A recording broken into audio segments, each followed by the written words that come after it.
It's the first time we've been given access inside an ER in the UK. University Hospital in Coventry, north of London, one of the hardest hit areas. And COVID-19 is changing how they operate. The admitting nurse has to make an on-the-spot call. Is the patient COVID positive or not? These people are going to come in now, 7, and you're just going to say, okay, you're going for more COVID testing, yes, and you're not. Basically, yes. It's a tough call. They have tests here, but results take 10 hours at a minimum. I've put that patient in an area and they might have caught COVID because they didn't have it previously. Administrators divided this hospital into zones. One for COVID positive or suspected positive cases, the other for likely COVID negative. And we see how much PPE the hospital burns through.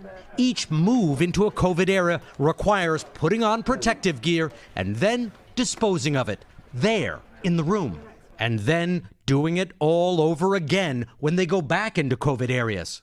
This sign is indicating that behind this plastic barrier, there are confirmed COVID cases. So when you enter and go into the next ward, we're entering into a COVID area. So let's move forward. It means we have to wear a mask from here going forward. Following hospital guidelines, we met Dr. Tom Billiard in a clean zone as he suited up to enter the critical care unit.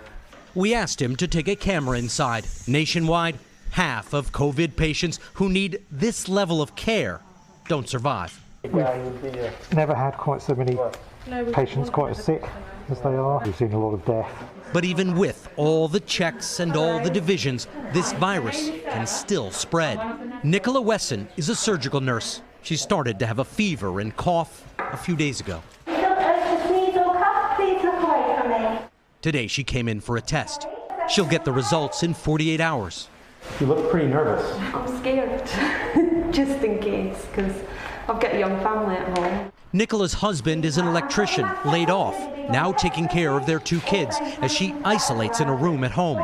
British officials say the UK passed the peak of its outbreak days ago, but it's still stretching the capacity of even the best hospitals, which are now hospitals within hospitals. Richard Engel, NBC News, Coventry. Hey, NBC News fans, thanks for checking out our YouTube channel. Subscribe by clicking on that button down here and click on any of the videos over here to watch the latest interviews, show highlights, and digital exclusives. Thanks for watching.